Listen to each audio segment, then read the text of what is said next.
Là, qui sont entre les deux. Jeunes et vieux se réjouiront ensemble.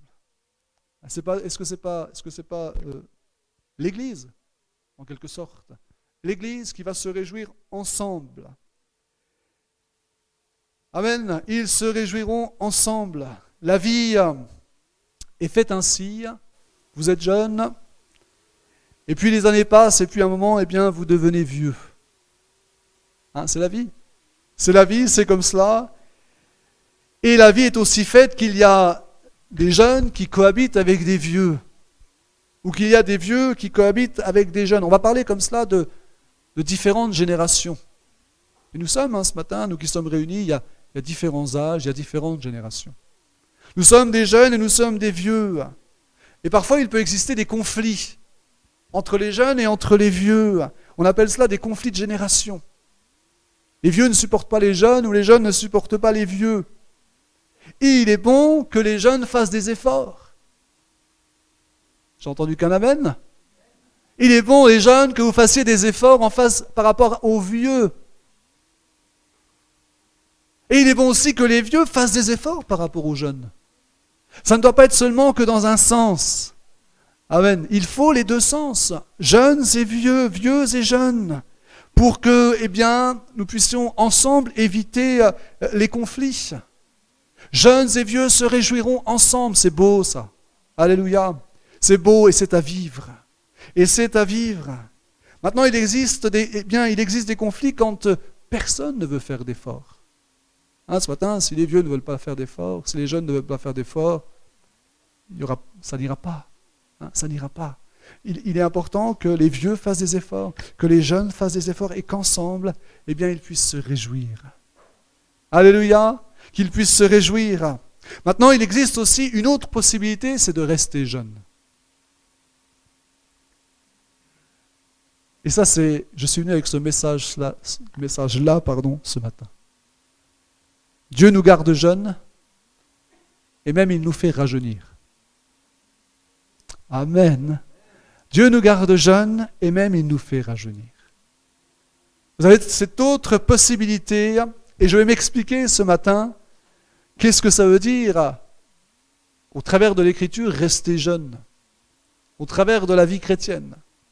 Qu'est-ce que ça veut dire rester jeune? Ça ne veut pas dire que je ne vais pas vieillir physiquement. Ce matin, je ne suis pas en train de vous dire, je ne veux pas vous jeter de la poudre aux yeux pour vous dire, si vous croyez en Jésus, vous aurez toujours 20 ans, physiquement. Déjà, vous ne les avez peut-être plus. C'est pas ça. Je ne suis pas en train de vous dire que si vous croyez au Seigneur, si vous pratiquez la Bible, vous aurez jamais de rides. Ou vous vieillirez jamais. Non, ça serait pas vrai. Nous allons les uns et les autres, nous allons vieillir. Et nous allons vieillir malgré peut-être toutes les crèmes anti-rides qui existent, malgré peut-être tous les moyens qui sont vendus dans le commerce pour essayer bien de ne pas vieillir. Même peut-être si on fait attention, si on prend de la nourriture bio, si on fait attention, etc., on va quand même vieillir. Je suis désolé de vous dire ce matin, c'est pas parce que vous allez manger comme ci, c'est pas parce que vous allez mettre des crèmes que vous n'allez pas vieillir, frères et sœurs, vous allez vieillir. Amen. Et je vais vieillir avec vous, et nous allons vieillir ensemble. Et jeunes et vieux se réjouiront ensemble. Alléluia. Ils se réjouiront ensemble. Et voyez-vous, on se rend compte qu'un chanteur, même comme Michael Jackson, il a vieilli. Et pourtant, si vous connaissez un peu l'histoire de ce personnage, il a tout fait pour ne pas vieillir. Il allait même à se mettre dans une boîte, dans un caisson, pour justement ralentir le vieillissement, pour se préserver de tous les microbes, etc. Et il en est devenu un peu fou. Mais il a vieilli quand même. Il a même changé de couleur. À force de tout essayer, il a même changé de couleur. Nous vivons dans un monde où les gens ne veulent pas vieillir. C'est vrai. Beaucoup de gens, la plupart des gens, on se rend compte qu'il y a des efforts qui sont faits pour ralentir le plus possible le vieillissement. Il y a un homme qui s'appelle Jonathan Swift qui a dit « Tout le monde voudrait vivre longtemps, mais personne ne voudrait être vieux. » C'est vrai. Tout le monde voudrait vivre longtemps, mais personne ne voudrait être vieux. Et les gens essayent par divers moyens de rester jeunes physiquement. On l'a vu, alors les crèmes anti-rides, je ne sais pas quoi, moi, les cures de rajeunissement. Les fois dans les magazines, on propose des choses pour... avec ça, vous allez paraître 20 ans de moins. On voit, hein, vous savez, des fois on voit des photos comme ça. Il y a vous voyez une personne âgée, elle met un masque comme ça, puis d'un seul coup elle enlève son masque, et puis il y a une photo après, 20 ans de moins. Puis vous achetez la chose, vous essayez, vous avez 20 ans de plus. C'est beau dans les magazines, hein, mais la réalité est tout autre. Et vous avez acheté ça assez cher, et puis finalement, voilà. Enfin, bon, on connaît des fois ce genre de produits, ce genre de choses. Mais j'aimerais vous dire ce matin que la jeunesse n'est pas une question de physique. Alléluia. La jeunesse n'est pas une question de physique. La jeunesse n'est pas une question d'âge. La jeunesse est une question d'esprit. La jeunesse est une question d'état d'esprit. Amen. C'est une question d'état d'esprit. Parce que vous pouvez avoir 20 et 25, vous pouvez avoir 20 ou 25 ans et être déjà vieux. Vous avez des jeunes qui sont, qu'on va dire, eh bien, on va appeler comme cela des jeunes vieux. Vous avez des jeunes qui sont, eh bien, des jeunes vieux, des personnes qui sont jeunes mais qui vivent comme si elles avaient 70 ans. Alors, en disant cela ce matin, je n'ai rien contre les personnes qui ont 70 ans ce matin. Hein. Alléluia, entendons-nous bien, hein. Sinon je vais me faire attendre à la sortie. Je n'ai rien contre les personnes qui ont 70 ans. Mais ce que je veux dire ce matin, c'est qu'il y a des jeunes qui ont 20-25 ans et qui vivent comme s'ils avaient déjà 70 ans. Non, et ça confirme que la jeunesse n'est pas une question d'âge, que la jeunesse n'est pas une question de physique. Parce qu'ils sont jeunes d'apparence, mais ils sont vieux d'état d'esprit. Amen. Et voyez-vous, j'aimerais vous dire ce matin que eh bien, lorsqu'on connaît le Seigneur, lorsqu'on connaît Dieu dans sa vie, l'évangile eh bien, nous permet d'être jeunes. C'est un état d'esprit. La jeunesse est un état d'esprit et la vie avec Dieu, on peut le dire, nous permet d'avoir une éternelle jeunesse. Alléluia. Savez-vous que dans le ciel, il n'y aura plus de vieillesse? Savez-vous que dans le ciel, on sera tous jeunes éternellement? Il n'y aura plus cette histoire de temps, il n'y aura plus cette histoire de vieillissement. Il y aura plus, eh bien, on n'aura plus besoin de crème anti-rides ou de je ne sais pas quoi pour essayer de ralentir le vieillissement. Il n'y aura plus besoin de tout cela, on sera jeune éternellement. Et déjà sur cette terre, on peut déjà avoir une jeunesse intérieure, une jeunesse spirituelle. La foi conserve jeune. Amen.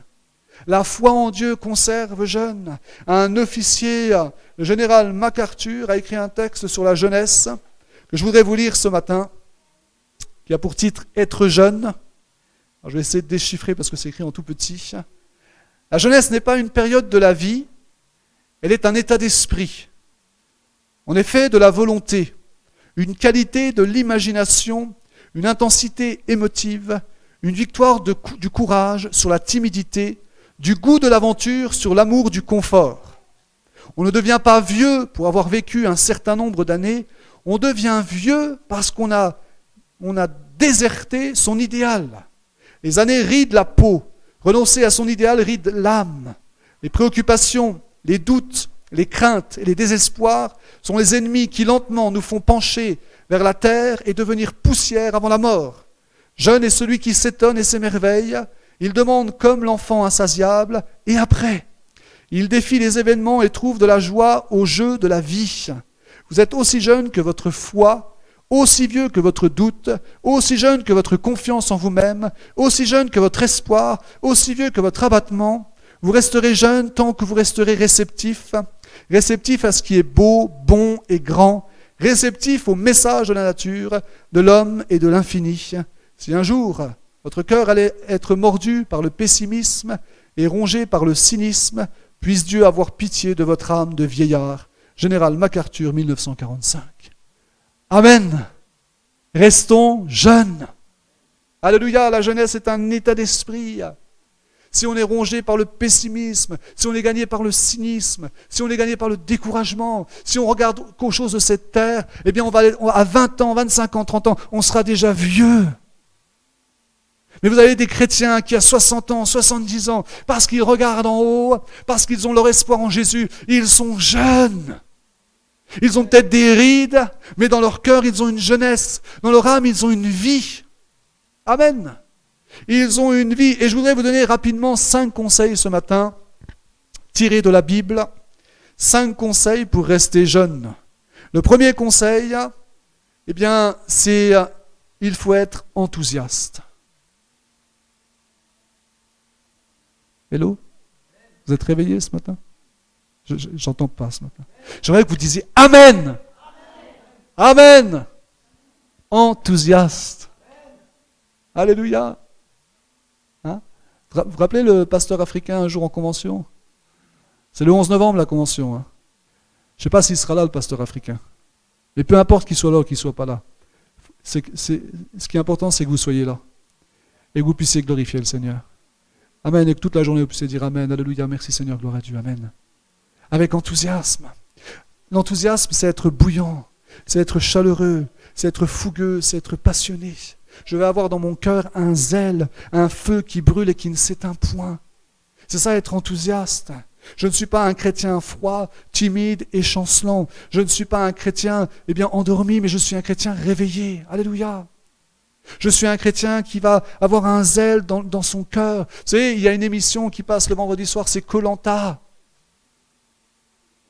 Et Koh-Lanta, c'est quand on commence dans Koh-Lanta, ce qu'il faut, c'est il faut allumer le feu.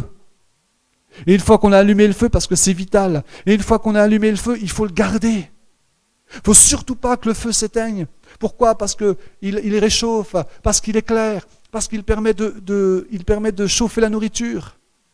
Et nous, voyez-vous, chrétiens, il faut le feu. Amen.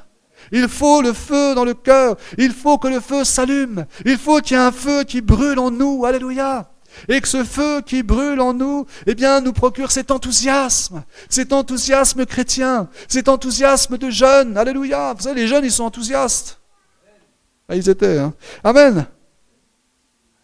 Les jeunes, ils sont enthousiastes. Et je vais avoir un cœur bouillant, passionné pour le surnaturel de Dieu. Vous savez, on a besoin de surnaturel. On a besoin de surnaturel. Sans le miraculeux, on meurt. Un chrétien qui ne vit plus de miracles, un chrétien qui ne vit plus la présence du Seigneur par son esprit, il va mourir petit à petit. On a besoin du miraculeux. On a besoin de l'action du Saint-Esprit. Ce matin, j'ai besoin de l'action du Saint-Esprit. Alléluia. J'ai besoin que l'Esprit se déverse en chacun d'entre nous. Amen. Tu as besoin, mon frère, ma soeur, quand tu vas repartir du culte, être rempli de l'Esprit du Seigneur. Rentrer chez toi avec le feu dans ton cœur. Amen. Parce que tu seras venu là où il y a le feu, là où on essaye de mettre le feu, là où on cherche le feu, être enthousiaste. Ça, c'est le premier point. Dans Apocalypse, au chapitre 3, verset 16. Apocalypse, chapitre 3, verset 16. Regardez cette phrase terrible. Ainsi, parce que tu es tiède et que tu n'es ni froid ni bouillant, je te vomirai de ma bouche. Amen. Parce que tu es tiède. Les tièdes ne pourront pas un jour rentrer dans le ciel. Il n'y a que ceux qui sont bouillants qui rentreront dans la gloire du Seigneur. Alléluia. Et il est important d'être bouillant ici-bas. Vous savez, ne soyez pas tiède. Hein, si vous êtes tiède, oh là là, vite, dépêchez-vous. Rallumez le feu. Amen. Oh, si vous êtes tiède, vite, rallumez le feu. Alléluia. Hein, si vous êtes tiède, cherchez une source de chaleur. Hein. Et la plus grande des sources de chaleur, c'est le Seigneur. C'est la présence du Seigneur. Amen. Je vais vivre avec cette foi du tout est possible pour ma vie. Je vais vivre avec cette foi du tout peut changer pour moi. Je vais vivre avec cette foi que s'il y a une montagne qui se dresse devant moi, au nom de Jésus, je dis à cette montagne, ôte-toi de là, jette-toi dans la mer, elle va le faire. Je vis avec cette foi, je crois que tout est possible. J'ai des rêves. Amen. Vous savez, dans l'évangile, on rêve. Mais attention, hein, ce n'est pas que des rêves. C'est des rêves qui peuvent devenir réalité. Alléluia. Hein, ne vous empêchez pas de rêver. Rêvez à des choses glorieuses, rêvez à des choses qui sont belles, rêvez à des choses qui peuvent se réaliser dans votre vie. Amen. Rêvez tout simplement. Vous savez, il y a beaucoup de gens qui qui ne se permettent plus d'avoir des rêves aujourd'hui. Ils se disent de toute façon, voilà, je suis arrivé à ce stade-là, et puis finalement, ça va pas, et puis c'est comme ça, c'est la vie, ça ira pas mieux. Moi, j'aimerais vous dire, Dieu nous fait rêver. Alléluia. Ici-bas et dans l'éternité, pour des choses glorieuses. Amen. Pour rester jeune, soyez enthousiastes. Et pour rester jeune, un deuxième conseil, prenez soin de vous. Prenez soin de vous. Prenez soin, et quand je dis prenez soin de vous, prenez soin de votre corps. Vous savez, dans l'évangile, on va dire prenez soin de votre âme. Amen, c'est vrai. Prenez soin de votre âme, c'est vrai. Mais prenez soin aussi de votre corps. Parce que le corps, c'est le cheval qui vous porte. Et si le cheval est à terre, c'est votre vie qui est à terre. Et c'est important de prendre soin de son corps. La vie chrétienne n'est pas qu'une vie d'intérieur. Bien sûr que c'est une vie intérieure, mais ce n'est pas qu'une vie d'intérieur. Je ne veux pas dire par là qu'en tant que chrétien, il ne faut pas nourrir notre âme. Bien entendu qu'il faut nourrir notre âme. Bien entendu qu'il faut prendre soin de notre âme, c'est important. Mais je ne dois pas pour autant négliger mon corps. Je ne dois pas pour autant négliger mon apparence. Vous savez, il existe des croyants qui négligent leur apparence. Et lorsque finalement, ils montrent Dieu au travers de leur vie, ils vont repousser les inconvertis. Parce qu'ils ne donnent pas envie. Vous savez, j'aimerais vous dire que la vie chrétienne, elle donne envie. Qu'un chrétien, il donne envie. Qu'un chrétien, on a envie de lui ressembler. On a envie de vivre ce qu'il vit. Alléluia. Et parfois, vous avez des chrétiens qui finalement, à force de vouloir trop nourrir leur âme, ils négligent leur corps. Ils négligent leur corps, ils vont repousser les inconvertis et ils vont même repousser leurs enfants. Parce que leurs enfants vont les voir et ils vont se dire, moi j'ai pas envie de venir comme ça. Moi j'ai pas envie de ressembler à cela. Vous savez, c'est terrible. C'est peut-être un peu, c'est parfois difficile de le dire aussi. Mais c'est une réalité. C'est une réalité. Il est important que l'on soigne notre apparence. Bien sûr, Dieu ne regarde pas l'apparence, mais les gens autour de vous regardent votre apparence. Amen. Et il est important que des chrétiens ne soient pas négligés. Que les hommes chrétiens, que les femmes chrétiennes ne soient pas négligés dans leur apparence, dans leur tenue, dans ce qu'elles sont. Il est important d'avoir une apparence soignée et propre. Amen. Parce que je suis représentant du Seigneur sur cette terre. Et mon Seigneur, il est venu, c'est vrai, il n'avait rien pour attirer le regard, mais il va revenir et tous les regards se tourneront vers lui. Amen. Il va venir comme le Messie régnant. Il est venu comme le Messie souffrant, mais il va venir dans la gloire. Il va venir comme le Messie régnant. Et moi, je suis enfant de Dieu. Je représente en partie, avec ce que je suis, je représente le Seigneur sur cette terre. C'est pourquoi je dois donner envie autour de moi. Amen. Alléluia. Pour que les gens aussi se rendent compte qu'être chrétien, c'est pas être négligé, c'est pas être mal entretenu, c'est pas avoir une apparence qui repousse. Alléluia. Si vous êtes négligé sur vous, sur votre tenue vestimentaire, sur votre hygiène, vous ne resterez pas avec un état d'esprit jeune, car vous ne donnerez pas envie. Combien c'est important? La jeunesse, c'est la vie. Alléluia. Et la jeunesse, ça donne envie. La jeunesse, ça donne envie. Alléluia. Un troisième conseil, dans le psaume 119 au verset 9, pour rester jeune ce matin, un troisième conseil, psaume 119 au verset 9. Comment le jeune homme rendra-t-il pur son sentier en se dirigeant d'après ta parole?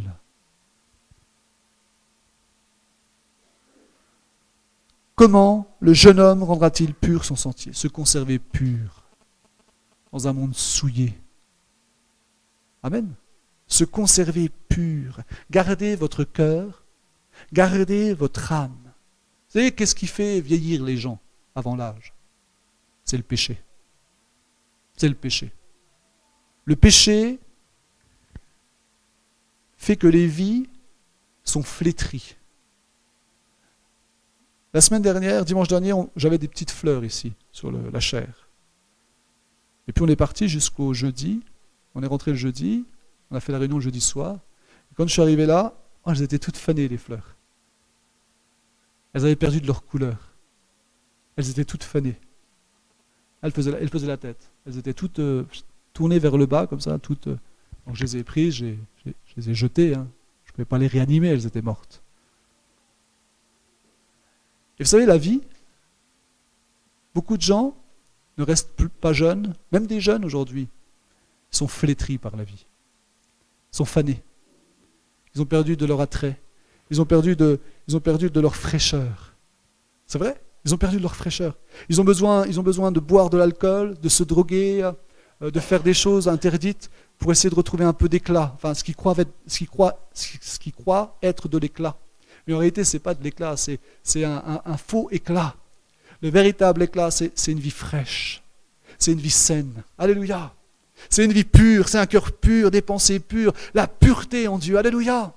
Ça, c'est une réalité. Vous avez beaucoup de vies, elles sont fanées. Elles sont fanées, elles sont flétries, elles sont défraîchies à cause d'une vie dans le péché. À cause d'une vie dans le péché. Vous avez beaucoup de gens qui aujourd'hui, on se rend compte dans la société dans laquelle on vit, des relations sexuelles diverses et variées, ce qu'on nomme des aventures. On change de personne, entre guillemets, comme de chemise. Et ça, c'est la mode, c'est l'air du temps. Mais il y a beaucoup de jeunes qui se fracassent. Il y a beaucoup de femmes, il y a beaucoup d'hommes qui se fracassent et qui à un moment sortent de toute cette vie de relations adultères, de relations aventureuses, eh bien, ressortent avec des vies flétries. Ça se porte sur leur visage, ça se porte dans leur manière de parler, dans leur manière de vivre, dans leurs attitudes. Ils sont fanés, ils sont flétris parce qu'ils n'ont pas gardé un cœur pur. Parce qu'ils n'ont pas gardé des pensées pures. Mon frère, ma sœur, bénis le Seigneur ce matin. Parce que si tu te conserves pur, tu seras jeune toute ta vie. Alléluia. Tu seras jeune toute ta vie dans le nom de Jésus. Alléluia. Tu seras jeune toute ta vie et tu vivras autre chose. Amen. J'entendais le témoignage d'un pasteur, enfin, le témoignage sur ce point-là. Il évangélisait une femme dans la rue à Paris. Et puis, il disait, j'ai évangélisé une femme dans la rue et je lui ai parlé du Seigneur, je l'ai invité, etc., à venir à l'église. Et puis à un moment, on en est venu à parler des relations de couple. Et puis elle m'a demandé si j'étais marié. Je lui ai dit oui, je suis marié. Et puis elle m'a demandé depuis combien de temps. Puis lui, il a dit, ça fait 35 ans que je suis marié. C'est beau, hein, 35 ans. Puis la femme, elle lui dit, mais en 35 ans, vous avez connu qu'une seule femme? Toujours la même femme? Il dit oui, 35 ans, j'ai eu qu'une femme, ma femme. La plus belle femme du monde. La meilleure femme du monde. Hein? Amen. De toute façon, moi je crois que chaque chrétien, mari chrétien, va dire que sa femme c'est la meilleure du monde. Moi je le crois. Ça ne me dérange pas que d'autres maris disent que leur femme c'est la meilleure du monde. Moi je sais que la mienne aussi. Donc en tant que frères, on a tous les meilleures épouses. Alléluia. Gloire à Dieu. Hein? Pas de jalousie. On a tous les meilleures épouses. Gloire à Dieu. Et quand ce pasteur a dit à cette femme, oui, j'ai eu qu'une seule femme, elle ne l'a pas cru. Et il nous racontait, il disait, elle ne m'a pas cru. Et je lui ai dit, si, j'ai eu qu'une seule femme pendant 35 ans. Mais c'est pas possible. Dans le monde dans lequel on vit, avec toutes les aventures qui se passent, avec toutes les tentations, etc., c'est pas possible, vous n'avez pas eu qu'une seule femme. Mais si, j'ai eu qu'une seule femme. Elle ne l'a pas cru. Amen. Vous savez, en tant que chrétien, il y a des gens dans ce monde, ils ne s'imaginent pas ce qu'on peut vivre réellement. De pureté, de sainteté, de vie différente. La vie chrétienne, c'est une manière de vivre. Ce n'est pas des théories, ce n'est pas conceptuel, c'est pratique. Alléluia. C'est pratique. Mon frère, ma sœur, fidèle à son épouse, fidèle à son mari. Il y a quelque chose qui garde, qui unit, c'est l'amour du Seigneur dans un couple. Et c'est aussi quelque chose qui est important, de prier ensemble. Dans un couple, lorsque le mari et l'épouse prient ensemble, ils vont être unis.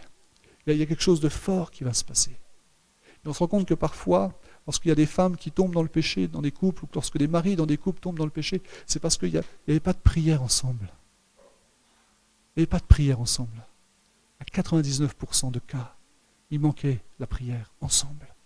Alléluia. Combien c'est quelque chose qui est très important, mon frère, ma sœur. Amen. Restez jeunes. Restez jeunes. Conservez-vous purs. Conservez-vous fidèles. Un quatrième conseil pour rester jeune, oubliez les mauvais souvenirs du passé. Ça aussi, c'est quelque chose qui est important, d'oublier les mauvais souvenirs du passé. Parce que lorsqu'on vit toujours avec les mauvais souvenirs du passé, eh bien, on a toujours une main qui est posée sur nous, la main du passé, et qui nous ressasse sans cesse, eh bien, les mauvaises choses, les erreurs qui se sont produites, les choses où j'ai peut-être pas bien fait. Et puis, finalement, je suis là dans le présent, mais je suis toujours dans mon passé. Et là, finalement, eh bien, je suis quelque part prisonnier de mon passé. Et vous savez, les mauvaises choses du passé, elles nous font vieillir vite. Vous avez des gens, ils prennent 10 ans, 20 ans, lorsqu'il y a quelque chose du passé qui ne s'est pas bien passé, qui a mal tourné.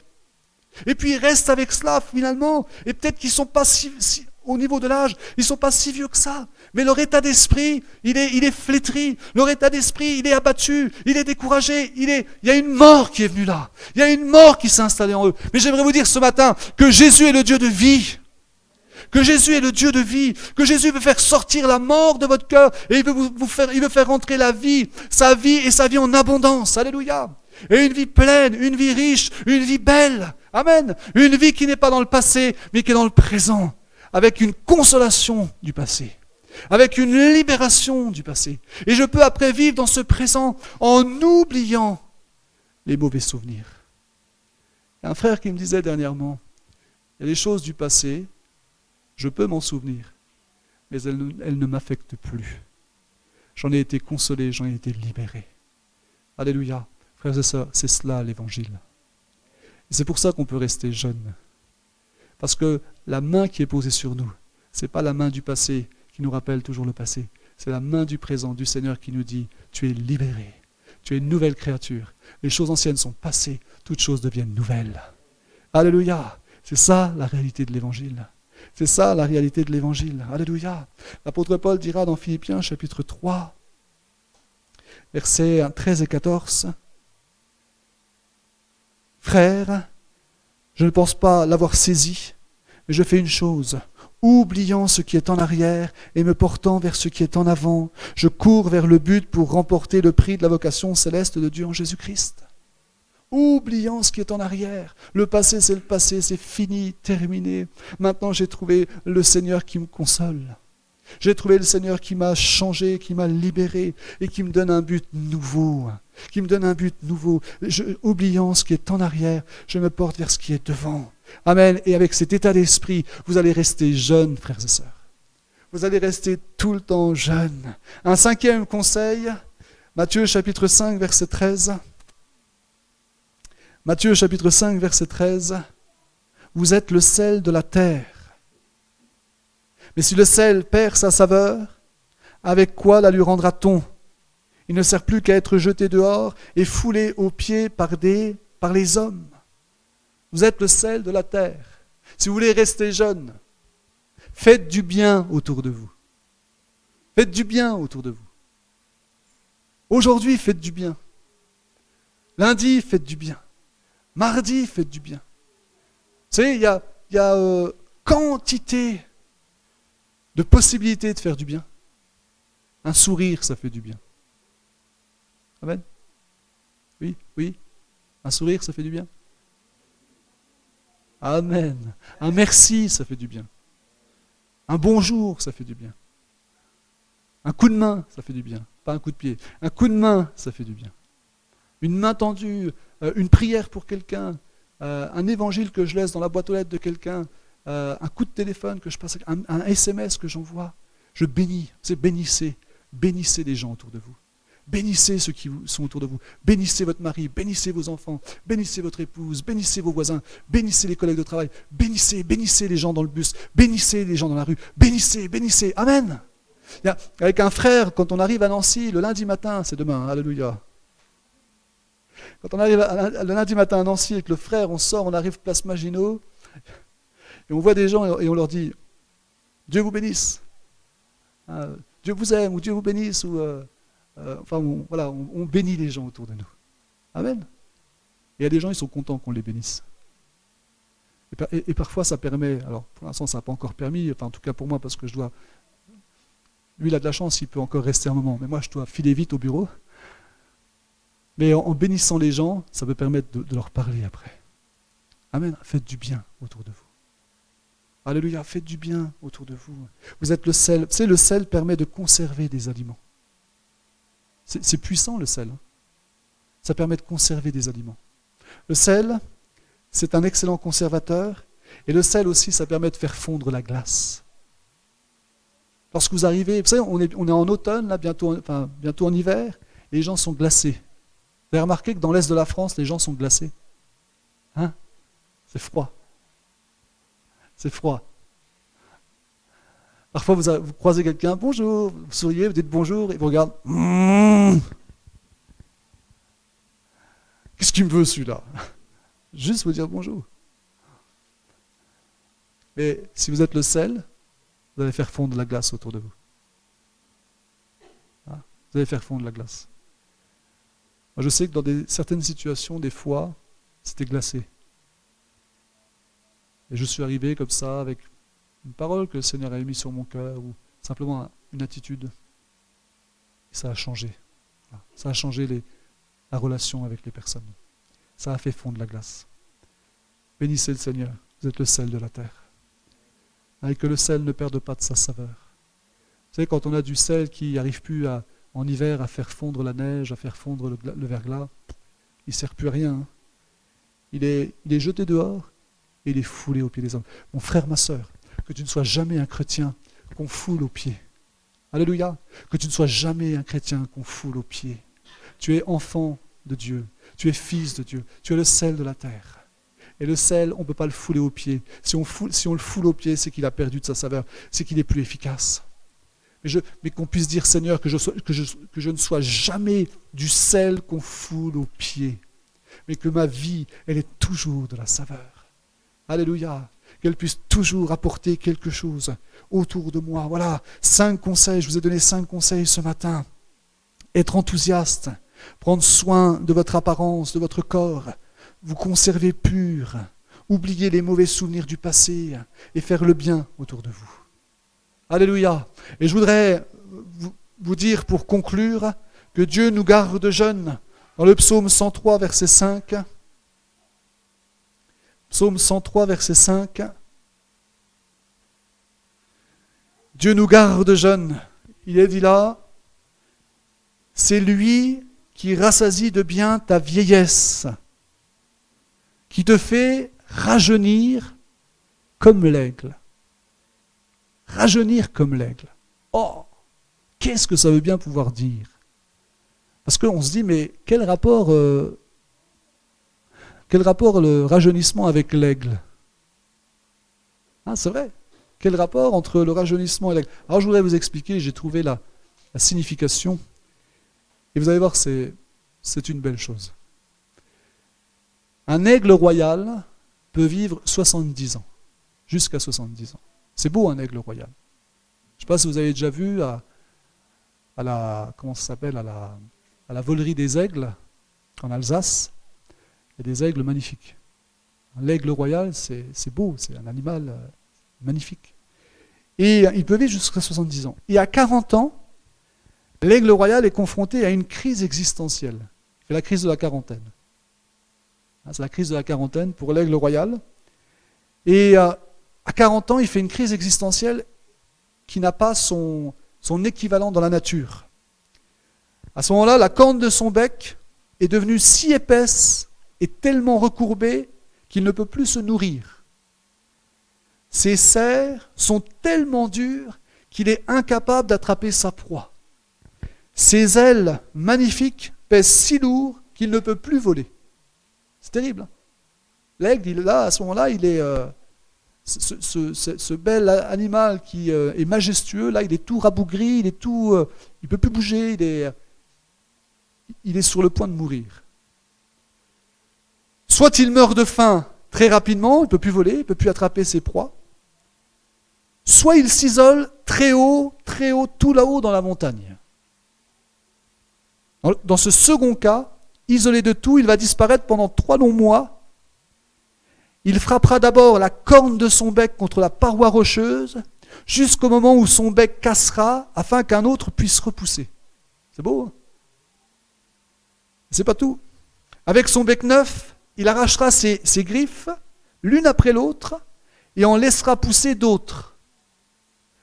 Et quand ce processus naturel aura eu lieu, il arrachera son plumage avec ses serres neuves, une huile. Alléluia. Une huile coulera alors de ses blessures et un plumage tout neuf pourra pousser. Et cet aigle, qui ne pouvait plus voler, qui ne pouvait plus se nourrir, qui ne pouvait plus attraper ses proies, etc., il est reparti pour une seconde jeunesse. Il nous fait rajeunir comme l'aigle. Dieu nous fait rajeunir comme l'aigle. Par les épreuves de la vie. Alléluia. Par les choses qu'on ne comprend pas. Et qui viennent briser en nous certaines choses. Qui viennent arracher en nous certaines choses. C'est cette huile, c'est l'huile du Saint-Esprit.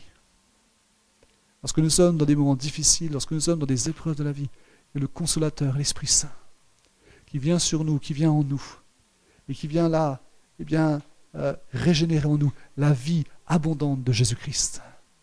La vie abondante de Jésus-Christ. Oui, Dieu nous fait rajeunir comme l'aigle, pour qu'on reste toujours enthousiaste, pour qu'on prenne soin de nous, pour qu'on garde notre cœur pur, pour qu'on oublie les mauvais souvenirs du passé, pour qu'on reste le sel de la terre et qu'on fasse du bien aux autres autour de nous sur cette terre, dans notre vie. Vous savez, on ne vit qu'une seule fois. Et moi, je vois beaucoup de vies autour de moi, des gens qui vivent qu'une seule fois, qui se font du mal et qui font du mal aux autres. Ils sont flétris, ils sont fanés, ils n'ont plus une vie fraîche, ils n'ont pas de vie saine. On ne vit qu'une seule fois, vivons-la pour la gloire du Seigneur. Faisons du bien autour de nous. Bénissons l'Éternel. Gardons-nous purs pour être des instruments entre les mains du Seigneur. Alléluia. Amen. Oui, il nous fait rajeunir comme l'aigle. Oui, Dieu veut nous garder jeunes toute notre vie ici-bas. Il nous accorder sa jeunesse éternelle dans l'éternité. Alléluia. Alléluia. Merci Seigneur. Merci Seigneur. On veut te bénir ce matin. On veut te bénir ce matin, Seigneur, parce